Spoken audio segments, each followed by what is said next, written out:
Hello guys, welcome back to another revisiting, and this is the fourth movie in the Shrek franchise. This is Shrek Forever After.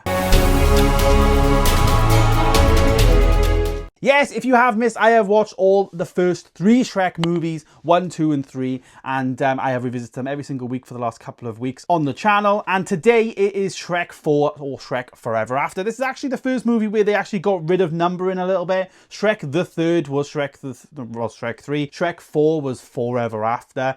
And now Shrek 5 apparently, at the moment, is Shrek 5, but that could change. However, this one obviously continues on and continues the story, basically. Shrek now has triplets, and he is struggling to be a dad, and he's worried about, being a father, and can he actually hack it? Can he cope? Can he deal with the pressures of being a dad?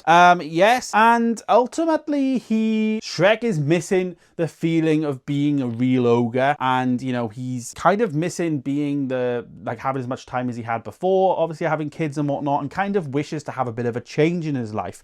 And it is one of those where it's a very important message, I guess, where you don't wish something on your life because after the fact you actually want what you had before that you thought was terrible, it actually wasn't that bad in the first place. And this is a prime example of this type of thing in this film. So he actually is, betrayed a little bit actually by Rumpelstiltskin, who is the new character in this movie, who is voiced by Walt Dawn, who actually voices a few characters in the film as well, but he voices Rumpelstiltskin, the priest, as well as a ogre in the film. And he basically is manipulated by Rumpelstiltskin, who then wants to be king. He has his own incentive there to actually want to be, in charge. And ultimately, he gets betrayed. And then there's this whole thing where there's a spell, and if he does certain things, then he will be able to, get the spell broken and all that. And there's a lot of fun things in the film happening. Now, I gotta say, fun-wise, I think this was great. I think it's up there with my enjoyment of Shrek 2, which I actually rated Shrek 2 top score because I really enjoy Shrek 2. This one was good and a pleasant surprise, to be honest. I wouldn't have said before doing these videos that Shrek Forever After was that great, but it was definitely better, in my opinion, than Shrek the Third. So if you missed that review from last week, go back and check that out. Shrek Forever After, though, has a fresh thing in there. He meets different ogres. It's basically like what would have happened if, he didn't save Fiona from the tower, and, he never met Fiona and all that. Where would Fiona be? And Fiona's like a rebellious ogre and leading this clan of ogres against Rumpelstiltskin because he's so he's dominated far away and he's just ruined far away kind of thing. And Shrek's got to save him. And if he can get Fiona to fall in love with him before midnight, then the spell is broken. But obviously Fiona doesn't know who Shrek is. And, that's the story ultimately. You get Donkey in there, of course. We get Puss in Boots, who's a bit fatter in this one. And it's a fun film. It's a really good, fun family movie. Rating it, I actually gave it a 3.5 star. I thought it was fun. Definitely not the top level of Shrek that we expected from the first two movies, in my opinion. But it does really follow suit in terms of, having a fun storyline that just captivates the audience and just allowed me to just chill and enjoy a good animation movie. It has fun, it has adventure moments in there, and it has some new characters that are very fun also in the film. I think all the additions in this film are great.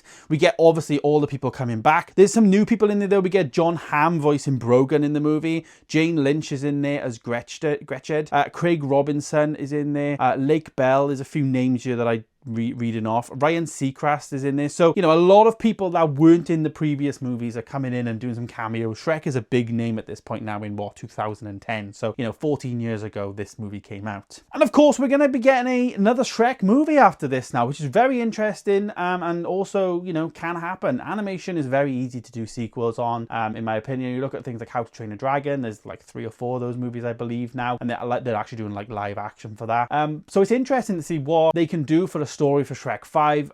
Ultimately, I want to see a donkey movie more than anything. I've done Puss in Boots videos on the channel previously, way back when. If you want to go and find them, they're there. And that's a great franchise in itself. But the fact that Puss had a movie before Donkey is an interesting choice from DreamWorks, and nice to see that we're going to get a donkey movie coming soon. So there it is. There is the Shrek Forever After review. I'm really excited to do my ranking, and I'm interested to see if you guys agree with my ranking. Stay tuned for that. I'm actually going to upload my ranking of all the Shrek movies tomorrow. That is coming very soon on the channel. As I say, stay tuned for more videos coming soon, and let me know your thoughts on any new series and like film franchises you want me to watch, and I will do the same as what I've done for the Shrek videos. I'll do for that franchise in the new year now. But yeah, thanks for watching, stay tuned for more, and I'll see you in the next one. Goodbye.